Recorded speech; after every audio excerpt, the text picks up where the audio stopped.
नमस्कार दोस्तों, मैं राजेश मुजफ्फरपुर सारा यूट्यूब चैनल में आप सभी का स्वागत है। अगर आप चैनल पे नए हैं तो चैनल को सब्सक्राइब जरूर करें और वीडियो को लाइक करें, शेयर करें, कमेंट करें।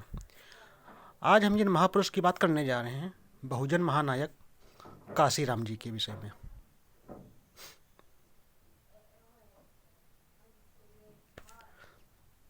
तो जानते हैं काशीराम की जीवनी।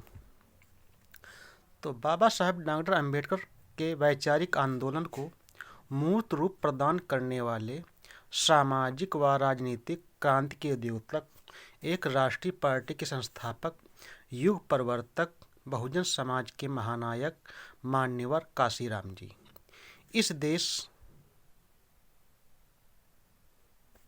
के राजनीतिक शिक्षित की ऊंचाइयों तक पहुंचने वाले ऐसे व्यक्ति थे जिनको उनके त्याग व महान कार्यों के लिए सामाजिक राजनीतिक क्षेत्रों में सदैव याद किया जाएगा। मान्यवर काशीराम जी का जन्म 15 मार्च 1934 को ख्वासपुर जिला रोपड़ पंजाब में एक दलित सिख परिवार में हुआ था। उनकी माता का नाम बिशन कौर तथा पिता का नाम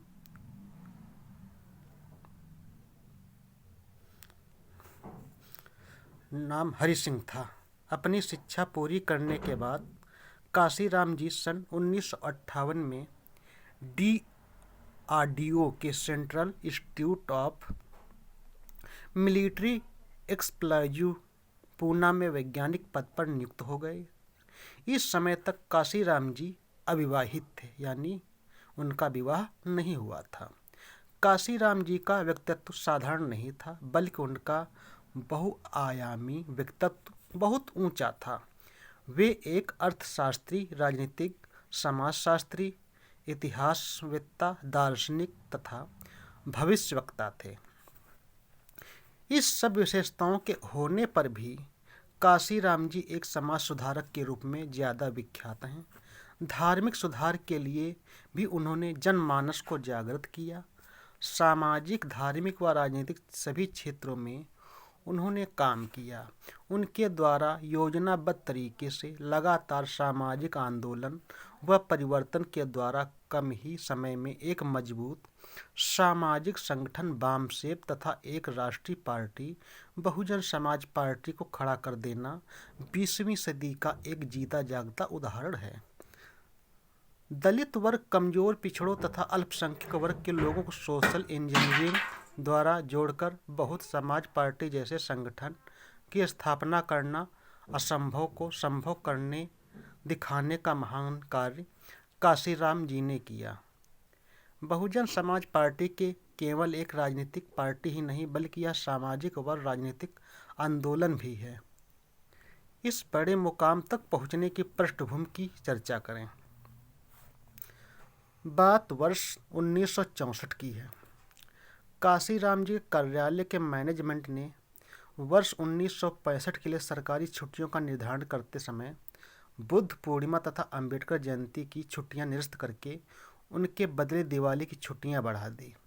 इस कदम से दलित वर्ग के अधिकारियों और कर्मचारियों में रोष व्याप्त हो गया। इसके लिए दीना भाना नामक चतुर्थ श्रेणी के कर्मचारी ने मैनेजमेंट के सामने अपना विरोध जताया तथा छुट्टियों के इस निर्धारण पर अपनी सहमत देने के मना कर दिया। छुट्टियों का यह मुद्दा कार्यालय मैनेजमेंट व दलित कर्मचारियों के बीच प्रतिष्ठा का प्रश्न बन गया। मैनेजमेंट ने आइडियल रवैया अपनाते हुए कर्मचारियों की मांग ठुकरा दी, साथ ही दीना भाना जी को नौकरी से सस्पेंड कर दिया। इस घटना से काशीराम जी के मन को झटका लगा। उन्होंने इस लड़ाई में दीना भाना जी का साथ देने का निश्चय किया। इसी समय काशीराम जी की भेंट DK खरपड़े जी से हुई। उन्होंने काशीराम जी को डॉक्टर अम्बेडकर द्वारा लिखित बहुत उच्च कोटि की पुस्तक जात भेद का उच्छेद पढ़ने के लिए दी। इस पुस्तक को पढ़ने से उनका मन झकझोर गया तथा इस पुस्तक को कई बार पढ़ा। इसने काशीराम जी की जीवन धारा ही बदल दी। डॉक्टर अम्बेडकर को अपना आदर्श मानकर काशीराम जी ने उनके अधूरे सपने को पूरा कर मन बनाया। काशीराम जी छुट्टियों वाले मामले में पूरी दिलचस्पी ले रहे थे। यह केस कोर्ट भी गया तथा रक्षा मंत्रालय भी पहुंचा। रक्षा मंत्रालय ने बुद्ध पूर्णिमा, डॉक्टर अंबेडकर जयंती की छुट्टी को कर्मचारियों की मांग को मान लिया तथा पूना कार्यालय के मैनेजमेंट को फटकार लगाई। दीना भाना जी की जीत हुई तथा उनका निलंबन निरस्त करना पड़ा। इस जीत से दलित वर्ग के कर्मचारियों का मनोबल बढ़ गया। काशीराम जी ने एक बहुत ही महत्वपूर्ण फैसला लिया। उन्होंने 1971 में अपनी सरकारी नौकरी से त्याग पत्र दे दिया। वे पूना छोड़कर दिल्ली आ गए और काशीराम जी ने यह प्रण लिए, मैं आजीवन अविवाहित रहूँगा, मैं अपने परिवार को त्याग दूंगा, मैं अपने लिए कोई संपत्ति नहीं रखूँगा, मैं अपना पूरा जीवन फूले अंबेडकर मिशन को आगे बढ़ाने में लगाऊंगा। काशीराम का रहन सहन बहुत साधारण, वेशभूषा साधारण, खान पान साधारण, लेकिन विचारधारा उच्च कोट की थी। स्वभाव से वे अक्खड़ फक्कड़ घुमक्कड़ त्यागी, स्पष्टवादी तथा असीम हौसले के धनी थे। उन्होंने अब अपना सारा ध्यान फूले अम्बेडकरी मिशन के अनुसार दलित, कमजोर तथा पिछड़े वर्गों के लोगों के उत्थान व सशक्तिकरण पर केंद्रित कर दिया। काशीराम ने अपने साथियों से विचार विमर्श करके सर्वप्रथम 6 दिसंबर 1973 को BAMCEF backward and minorities class employees federation नामक संगठन की स्थापना की। उन्होंने पूरे देश में दिन रात घूम घूम कर बैकवर्ड, दलित तथा अल्पसंख्यक वर्ग के कर्मचारियों को बामसेफ से जोड़ा। इस संगठन को बहुत मजबूत तथा सार्थक तथा केडर वाला संगठन बनाने के लिए उन्होंने बहुत मेहनत की। उनमें संगठन करने की अतीत शक्ति थी। उन्हें मालूम था कि संगठन को मजबूत बनाने के लिए सदस्यों को कैडर का प्रशिक्षण देना आवश्यक है। इसलिए उन्होंने पूरे देश में बामसेफ के सदस्यों को कैडर का प्रशिक्षण देने के लिए अनेक कैडर कैंपों का आयोजन किया। वह स्वयं भी एक कर्मठ कार्यकर्ता, अनुशासित कैडर की तरह व्यवहार करते थे। इन कैडर कैंपों के माध्यम से काशीराम जी ने डॉक्टर अंबेडकर, महात्मा फूले, साहू जी महाराज, पेरियार रामास्वामी तथा नारायण गुरु आदि महानायकों की शिक्षाओं तथा मिशन को कर्मचारियों के मस्तिष्क में ठूस ठूस कर भर दिया।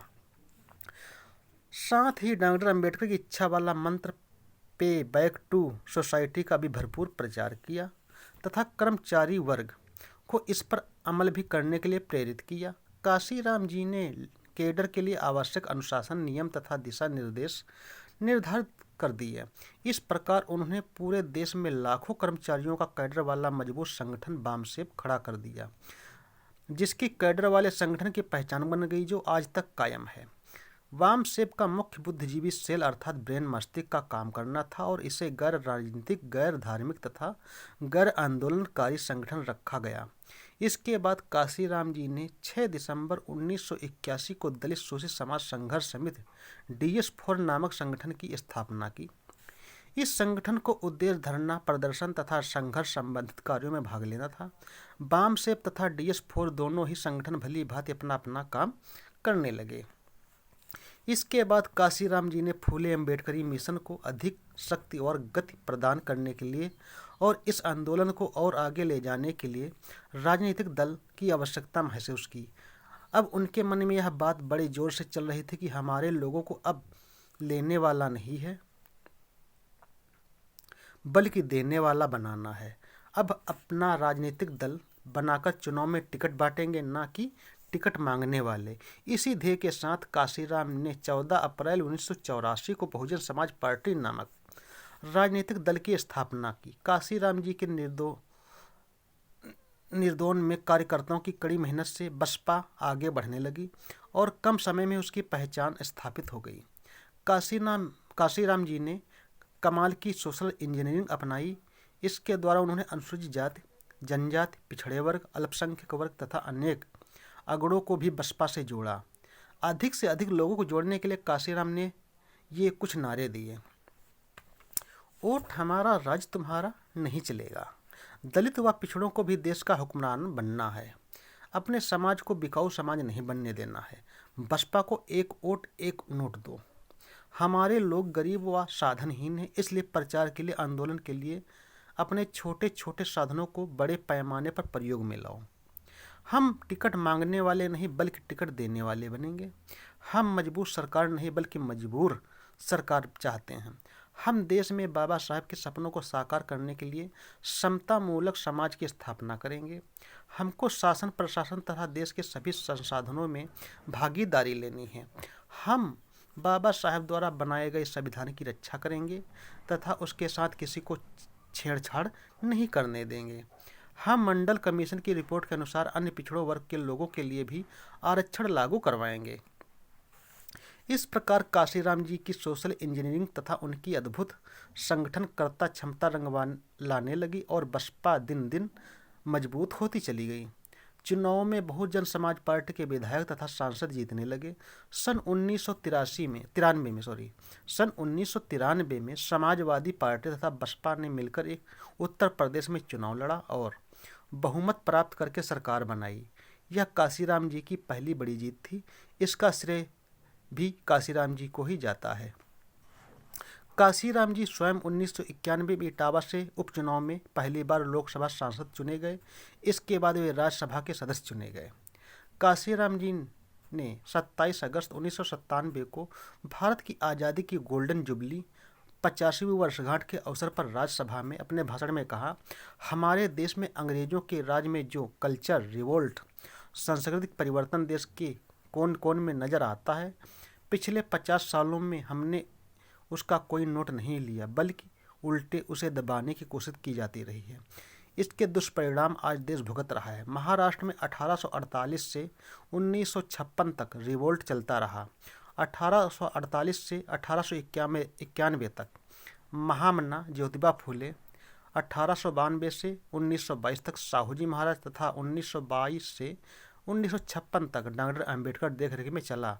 रिवोल्ट देखने को मिला, लेकिन इस रिवोल्ट का कोई नोट नहीं लिया गया।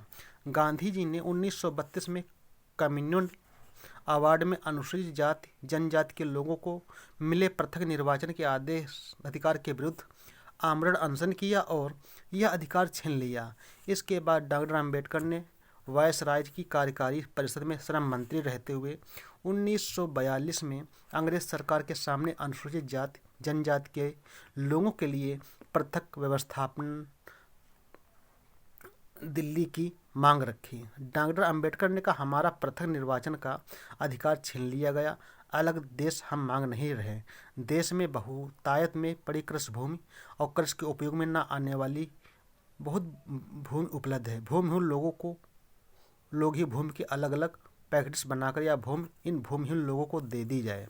इससे कृषि की पैदावार बढ़ेगी व साथ ही बेरोजगारी की समस्या भी कम होगी।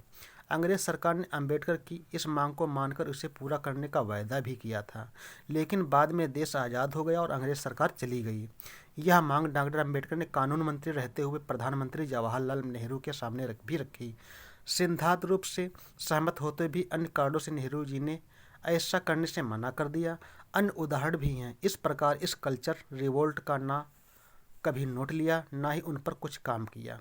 इसके दुष्परिणाम देश व अनुसूचित जाति जनजाति के लोग भुगत रहे हैं। लेकिन बता देना चाहता हूँ कि हमने इसका नोट लिया है। हम इस पर काम करेंगे। हम अपने रास्ते स्वयं बनाएंगे तथा हम भी इस देश के हुक्मरान बनेंगे। काशीराम पूरे देश में भ्रमण कर दिन रात मेहनत करके बसपा को मजबूत करने में जुटे रहे। इसके परिणाम स्वरूप अनेक प्रदेशों में बहुजन समाज पार्टी के विधायक और नगर निकायों में पार्षद तथा जिला पंचायत सदस्य चुनकर आने लगे। वर्ष 1996 में 9, 1998 में 5, 1999 में 14 तथा 2004 में 19 सदस्य लोकसभा के लिए चुने गए। बहुजन समाज पार्टी को 1996 में राष्ट्रीय दल की मान्यता मिली।